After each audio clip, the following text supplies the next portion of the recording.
नमस्कार, आजादी इंडियन में आपका स्वागत है दोस्तों। आज गया है 26 नवंबर। फटाफट ब्रेकिंग न्यूज़ निकल के आ रही है करके आपको विस्तार से बताएंगे। तो दोस्तों, पहली बड़ी अपडेट निकल के आई है। सीज फायर के दौरान हिंद महासागर में इजरायली जहाज पर हुआ ड्रोन से हमला। इजरायली जहाज को उड़ाया। अमेरिका ने कहा ईरान की तरफ से आया ड्रोन, ईरान पर लगाया गंभीर आरोप। इजरायली जहाज को किया ड्रोन से तबाह। दूसरी खबर निकल के आई है। इजरायल की जेल से छूटकर हमास की तारीफ। महिलाओं ने कहा फक्र है हमें हमास लड़ाकों पर। अब तो और खतरनाक हो सकता है युद्ध, क्योंकि हमास इजराइल ने छोड़ दिया अबू उबैदा का भी बाप। जी हां, अबू उबैदा की तरह इजरायली सेना से लड़ने वाले छूटे। तीसरी खबर बताएंगे। इजरायली जनरल के बयान ने इजरायली सरकार की उड़ाई नींद। कहा हमास इस सीज फायर से होगा और खूंखार और खतरनाक, अपने आप को स्थापित कर लेगा।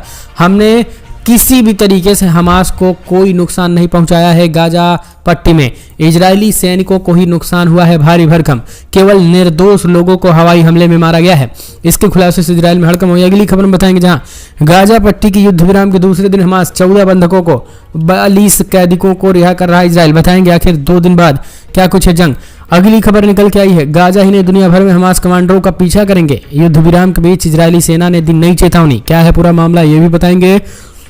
और वहीं गाजा में गिराए एक बम का जवाब मिलेगा। ईरान के सर्वोच्च नेता अयातुल्लाह खामनेई ने भी बड़ा बयान दिया है। वहीं हिजबुल्लाह ने क्या कुछ बड़ी खबर निकल के, जहां अमेरिका के पूर्व राष्ट्रपति ट्रंप के राष्ट्रीय सुरक्षा सलाहकार ने किया चौंकाने वाला खुलासा।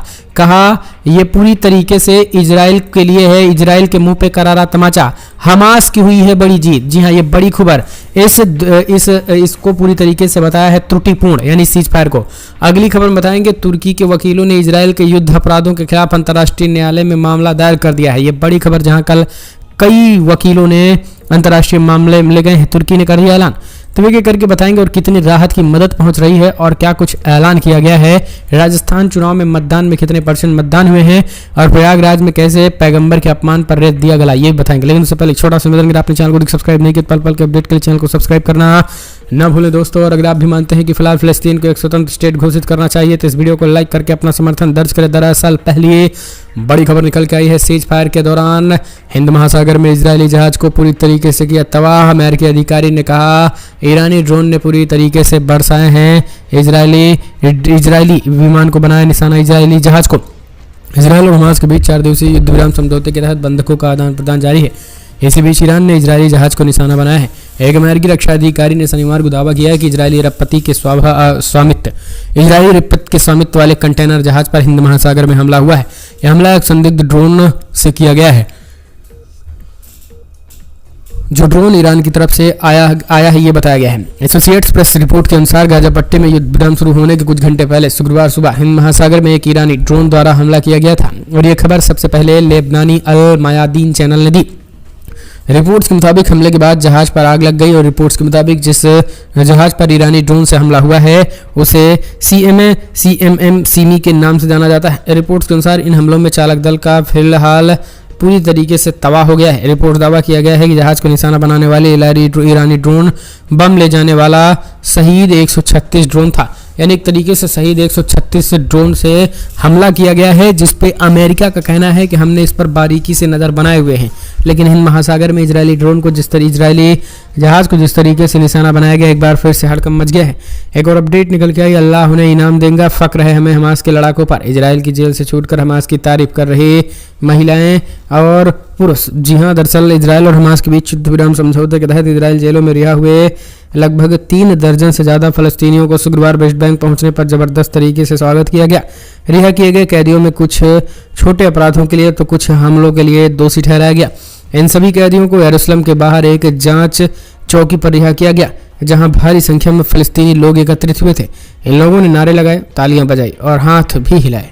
रिहा किया गया कैदियों में 15 युवक स्तब्ध दिखाई दे रहे थे। और आपको बता दें, इस बीच जो है वो यहाँ पर लोगों ने हमास को पूरी तरीके से हमास की जमकर तारीफ की। हमास की तारीफ करते हुए खुद को अपने आप को रोक नहीं पाए।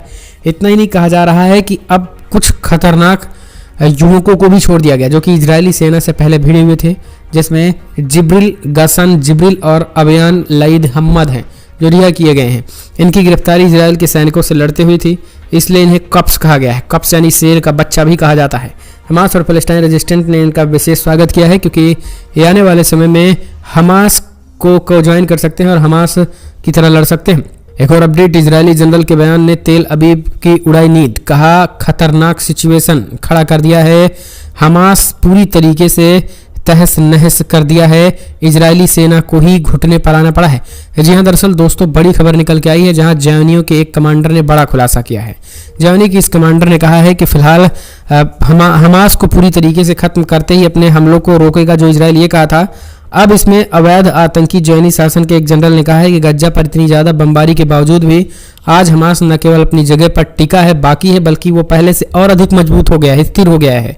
इतना ही उन्होंने कहा है कि फलस्तीनी प्रतिरोध आंदोलन के पास अभी भी कई जवानी कैदी हैं और इसने कई मोर्चों पर सफलता हासिल की है। जवानी सेना के रिजर्व जनरल इजराइल जैफ ने कहा है कि मुझे लगता है कि अगर हमास इस समय युद्ध रोकने में सक्षम है तो वो विजयी होगा। जी हाँ, दरअसल इजरायली जनरल जैफ ने कहा है कि 7 अक्टूबर की सफलता को हमास और शायद इस्लामी दुनिया, हिजबुल्ला और ईरानी दूरी के नज़रिए से बहुत महत्वपूर्ण सफलता माना जा रहा है। और ये जवानी जनरल, जो जवानी सरकार की ऑपरेशन यूनिट का कमांडर था, उसने कहा है कि हमास ने अपनी शक्ति बनाए रखी है और उसने सभी केंद्रीय भंडारण कमांडर मौजूद हैं। इस जनरल ने कहा है कि हमास के पास अभी भी कई जवानी कैदी हैं, उनका उसके पास रहना यह दिखाता है कि हमास ने जीत हासिल की है। एक और खबर निकल के आई है दोस्तों, जहां गाजा युद्ध विराम के दूसरे दिन भी हमास 14 बंधकों को तो इजराइल 42 कैदियों को रिहा। जी हाँ, दरअसल आपको बता दें ऐसी रिपोर्ट निकल के आई, हालांकि कल के भी कोई खबर निकल के नहीं आई है, हम आपको बताएंगे, लेकिन जो रिपोर्ट निकल के आई है उसमें 14 बंधकों को हमास छोड़ेगा और दूसरी तरफ 42 कैदियों को फिलहाल इजराइल रिहा करेगा दूसरे दिन। ये बड़ी अपडेट निकल के आई है, क्योंकि अभी इस तरीके की कोई खबर निकल के आई नहीं थी। इजरायली कहा जा रहा है कि शनिवार को, यानी कल सैटरडे की ही खबर, रात तक कोई खबर इस तरीके से निकल के नहीं आई, इसलिए हम आपको बता नहीं सकते। लेकिन कल जो है वो 14 बंधकों को रिहा होना था और 42 कैदियों को इजराइल की तरफ से जो है वो रिहा करना था। और ये एक चीज़ें बड़ी खबर निकल के आई है, तो कमेंट्स माध्यम से आप अपने सुझाव देना ना भूले। अगली एक और अपडेट निकल के, गाजा ही नहीं दुनिया भर में हमास कमांडरों का करेंगे पीछा, युद्ध विराम के बीच इजरायली सेना दिन नई चेतावनी, कहा अगले 10 दिन तक करेंगे अभी और युद्ध सीज फायर के बाद। इजराइल ने साफ किया कि हमास को खत्म करने की अपनी मुहिम से वो पीछे नहीं हटने वाला है। इजराइल डिफेंस फोर्सेस के प्रवक्ता रियर एडमिरल हेनियर हैंगरी ने हमास कमांडरों को चेतावनी भरे लहजे में कहा है कि गाजा ही नहीं बल्कि और दुनिया भर में उनका पीछा किया जा रहा है। हमास के कमांडर गाजा, कतर या दुनिया भर में कहीं भी रहेंगे, इजराइल की सेना उनका पीछा करेगी और उनको खत्म करेगी। इजरायली सेना के प्रवक्ता की हमास को धमकी कई मायने में पुराने ऑपरेशन को भी याद दिलाती है, जब इजराइल की खुफिया एजेंसी और सेना ने मिलकर आतंकी लड़ाकों को कमांडरों को खत्म किया था। इस तरीके की वो बातें कह रहे हैं। उनका ये भी कहना है कि ये सीज फायर के बाद अगले 10 दिनों तक और युद्ध चलेगा। रक्षा मंत्री कह रहे हैं 2 महीने तक चलेगा। आखिर इजराइल की क्या रणनीति है तो वक्त बताएगा। एक और अपडेट, अमेरिका के पूर्व राष्ट्रपति डोनाल्ड ट्रंप के राष्ट्रीय सुरक्षा सलाहकार जॉन बोल्टन का बड़ा दावा, बोले हमास ने हाल ही में इजराइल पर एक बड़ी जीत हासिल की है, ये सौदा कई मामलों में घातक होगा। जी हाँ, यानी जो सीज फायर की बात की गई है, ये सौदा जो है वो घातक होगा इजराइल के लिए। ये बातें अमेरिकी राष्ट्रपति डोनाल्ड ट्रंप के पूर्व सलाहकार जॉन बोल्टन ने कहा है। उन्होंने कहा है कि भले ही इसे त्रुटिहीन तरीके से लागू किया गया है, लेकिन ये त्रुटिपूर्ण होगा। उन्होंने कहा है कि जिस तरीके से इजराइल 50 दिनों तक युद्ध लड़ा और हमास को उत्तरी गाजा में नहीं पाया, इन्हें दक्षिणी गाजा की तरफ कूच करना और दक्षिणी गाजा में भी बड़े पैमाने पर हमास कमांडरों को ढेर करने की रणनीति पे काम करना था। यानी एक तरीके से इनका कहना है कि फिलहाल उत्तरी गाजा में हमास को नहीं पाया है।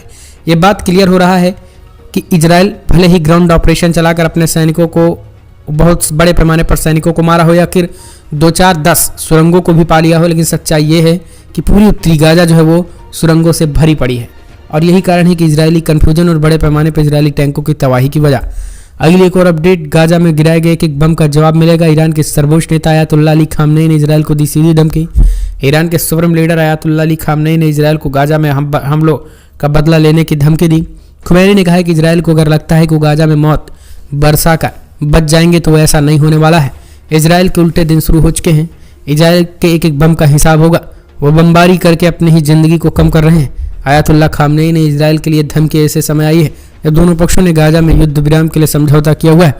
अयातुल्लाह खामनेई ने हिब्रू में सोशल मीडिया एक्स पर एक पोस्ट में लिखी। इस पोस्ट में खुमैनी ने लिखा कि इजरायल गाजा में कितनी बमबारी कर लेकिन उसे करारी हार भरपाई नहीं कर पाएगा और उसे भुगतना होगा। अगली एक और अपडेट निकल के आई है दोस्तों, तुर्की के वकीलों ने इजराइल के युद्ध अपराधों के खिलाफ अंतर्राष्ट्रीय न्यायालय में मामला दायर किया। जी हां, आखिरकार अंतर्राष्ट्रीय न्यायालय में तुर्की के द्वारा किए गए गाजा पट्टी में युद्ध अपराधों का मामला तुर्की ने उठाने का बीड़ा उठा लिया है। तुर्की के बड़े पैमाने पर वकीलों ने इजराइल के युद्ध अपराधों के खिलाफ अंतर्राष्ट्रीय न्यायालय में मामले पहुंचा दिए हैं। आपको बता दें, इंटरनेशनल कोर्ट पहुंचे इस मामले में कहा गया है कि अंतर्राष्ट्रीय जो युद्ध के कानून थे उसको इजराइल ने तोड़ दिया है। बड़े पैमाने पर बच्चों और महिलाओं को न केवल मौत के घाट उतारा है बल्कि हॉस्पिटलों, एम्बुलेंसों को निशाना बनाया है, डॉक्टरों की गिरफ्तार किया गया है। इतना ही उन्होंने कहा कि धार्मिक स्थलों को निशाना बनाया है और स्कूलों को निशाना बनाया है। सबसे बड़ी बात उन्होंने कहा कि बच्चों और महिलाओं को निशाना बनाया गया है। इतना ही नहीं, उन्होंने जो रिलीफ कैंप थे, रिलीफ कैंपों पर भी अटैक किया गया। यानी एक तरीके से देखा जाए तो मानवता को क्रूरता में बदल दिया गया और सारी हदें पार तक कर दी गई। तो ये चीजें तुर्की के वकीलों ने इजराइल के युद्ध अपराधों के खिलाफ अंतर्राष्ट्रीय न्यायालय में मामला दायर किया है। एक और अपडेट, सीजफायर की बात शुरू होगा गाजा में हमास के खिलाफ युद्ध का फाइनल चरण। इजरायली एक्सपर्ट के 10 दिनों में जीतने का दावा, ये हमने आपको बताया ही था।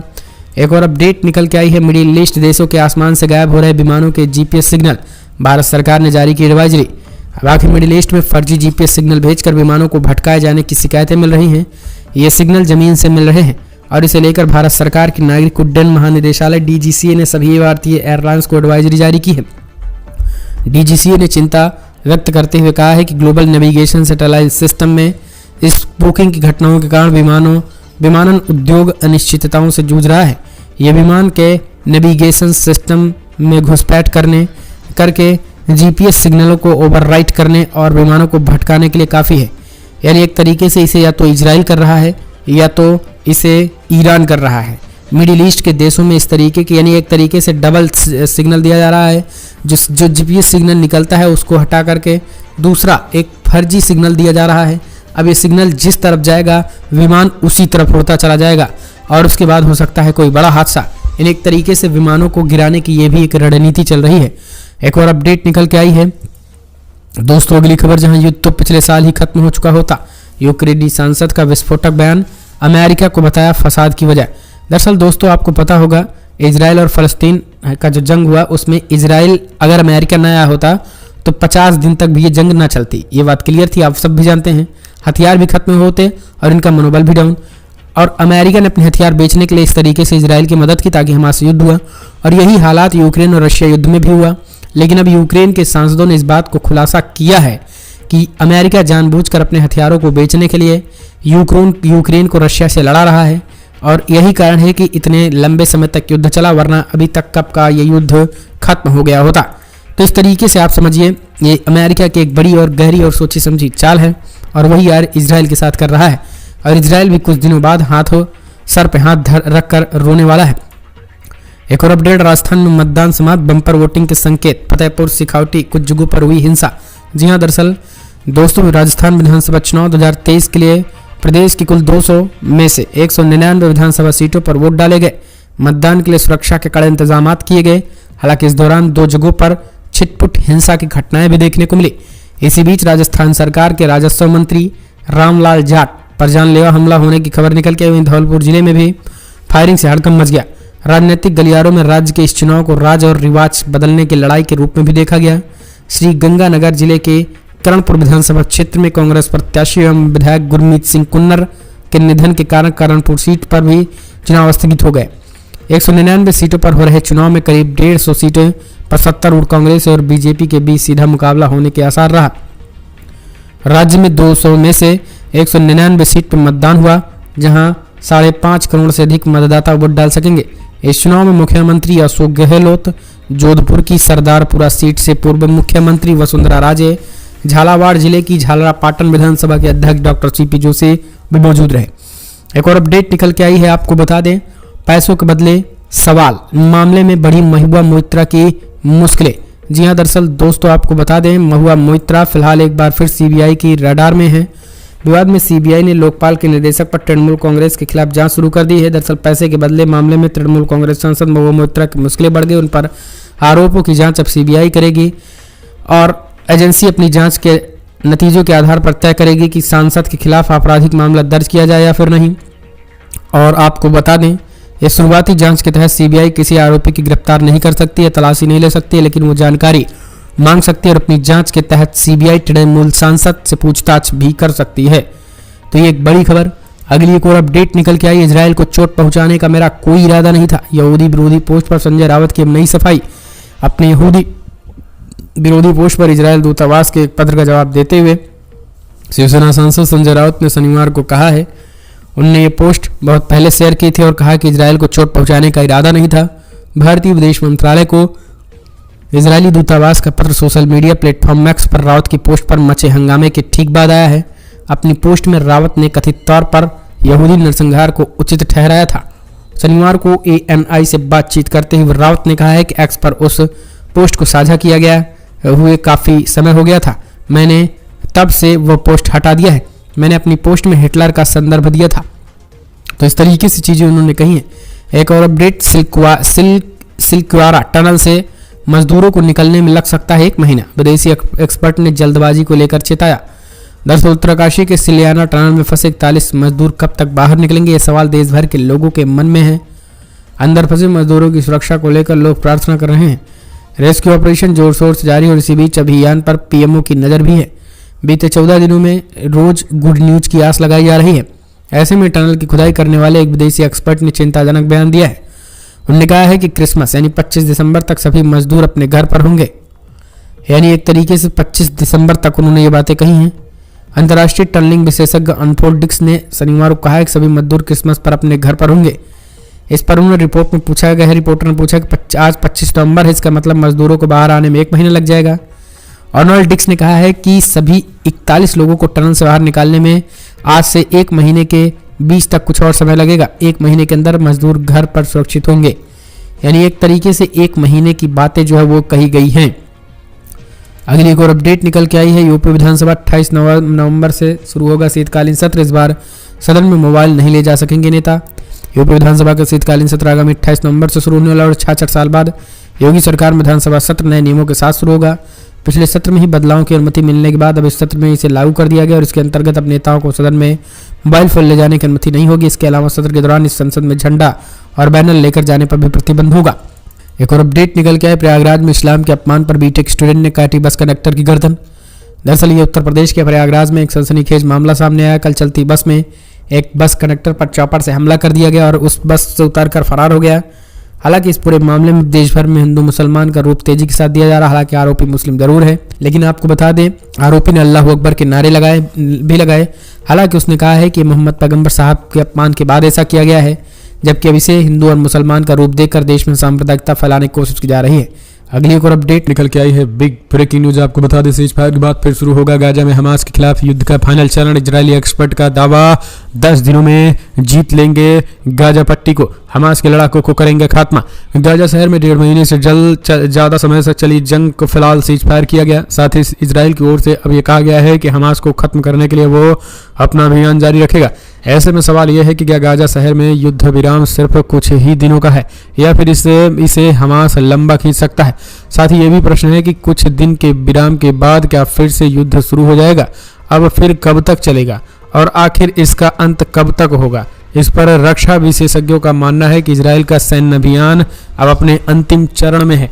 बीबीसी में छपी पॉल एडम्स की रिपोर्ट के मुताबिक इजरायली बंधकों और फिलिस्तीनी कैदियों की रिहाई की अनुमति देने के लिए हुए संघर्ष विराम के चलते 4 से 9 दिनों तक इजरायली सेना का अभियान रुका रहेगा। यह इस बात पर निर्भर करेगा कि हमास कितने बंधकों को रिहा करने का फैसला करता है। विराम के खत्म होने पर इजरायली विशेषज्ञों को उम्मीद है गाजा शहर पर नियंत्रण के लिए लड़ाई फिर से शुरू होगी और 1 सप्ताह 10 दिनों तक चलेगी। यानी 10 दिनों में लड़ाई जीत ली जाएगी। ये चीजें जो है वो वहां के विशेषज्ञों का कहना है। यानी एक तरीके से इजराइल अभी 2 दिन पहले रक्षा मंत्री ने भी कहा था कि 2 महीने तक युद्ध चलेगा सीज फायर के बाद। यानी सीज फायर के बाद इजराइल पूरी तैयारी कर रहा है युद्ध करने की। एक और अपडेट, गजा का बदला। इराक और सीरिया में अमेरिकी सेना पर 73 बार हुए हमले। अमेरिकी सैनिकों को अपने अपने देश से निकालना चाहते हैं लड़ाके। अमेरिकी रक्षा मंत्रालय के एक अधिकारी ने कहा है कि इराक और सीरिया में देश की सेना पर पिछले 40 दिनों में 73 बार ड्रोन हमले हुए हैं।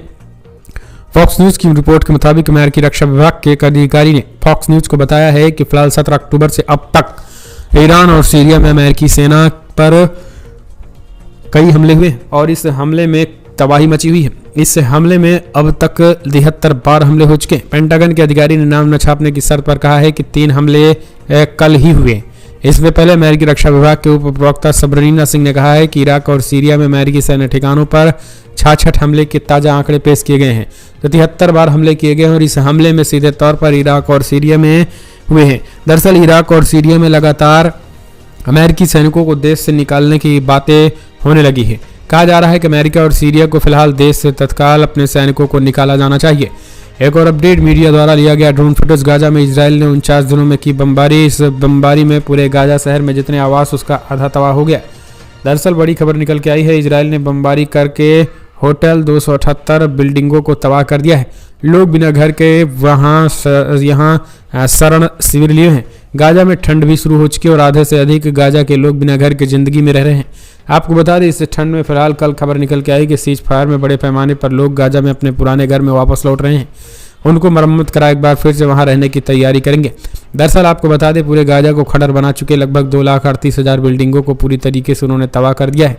हर एक जगह पर उन्होंने भीषण बमबारी की और इस बमबारी में भारी नुकसान हुआ है और यही कारण है कि फिलहाल गाजा पट्टी में लोग जो है वो पूरी तरीके से बिना घरों को रहने को मजबूर हो चुके हैं। एक और अपडेट निकल के आई है, गाजा में जंग के इजराइल को चुकानी पड़ रही भारी कीमत चौंकाने वाले हैं एक दिन के खर्च के आंकड़े। जहां दरअसल कंगाल हो चुका है। इजराइल की सेना गाजा पट्टी में लगातार सैन्य अभियान चला और 48 दिन तक लगातार लड़ाई चली। शुक्रवार को दोनों पक्षों ने समझौता करते हुए युद्ध विराम किया। हालांकि यह अस्थायी विराम है और 4 दिनों बाद लड़ाई फिर शुरू होने की संभावना है। इस लड़ाई में गाजा पट्टी बुरी तरीके से तबाह हुआ है और खासतौर पर उत्तरी गाजा मलबे का ढेर बना। और दूसरी ओर इजराइल के लिए युद्ध काफी महंगा साबित हुआ। हमास की ओर से कोई खास विरोध न झेलने के बावजूद एक मोटी रकम इजराइल को अपने इस सैन्य अभियान पर खर्च करनी पड़ी। इकॉनमी में कहा जा रहा है कि फिलहाल 2023 और 24 में अपनी इकॉनमी में करीब 48 अरब अमेरिकी डॉलर 180 अरब शेकेल का नुकसान हुआ है। फर्म ने कहा है कि इस युद्ध में खर्च हो रही राशि का 2/3 हिस्सा इजराइल वहन करेगा, जबकि बाकी खर्च अमेरिकी सैन्य सहायता के रूप में वहन करेगा। दरअसल इजरायली राष्ट्रीय आर्थिक परिषद ने लीडर कैपिटल मार्केट के अनुसार भी ज़्यादा खर्च की बात इस युद्ध में कही गई है। परिषद का कहना है कि इजरायल अर्थव्यवस्था पर युद्ध के चलते 200 अरब शेकेल यानी 54 अरब डॉलर का भार पड़ने जा रहा है। इजरायली वित्त मंत्रालय ने युद्ध के हर दिन खर्च के अनुमान लगाते हुए कहा कि आईडीएफ ने एक दिन में अभियान में करीब 270 मिलियन डॉलर का नुकसान देश की अर्थव्यवस्था को उठाना पड़ेगा। यानी इसमें लगभग 50 लाख करोड़ रुपए का नुकसान सीधे तौर पर इजरायल को हुआ है। एक और अपडेट निकल के आई है दोस्तों, इजरायल के साथ समझौते पर फिलहाल हमास ने कहा। अल कासम ब्रिगेड के प्रवक्ता अबू बैदा ने कहा, अभी ये तो ट्रेलर है, देखिए आगे आगे होता है क्या।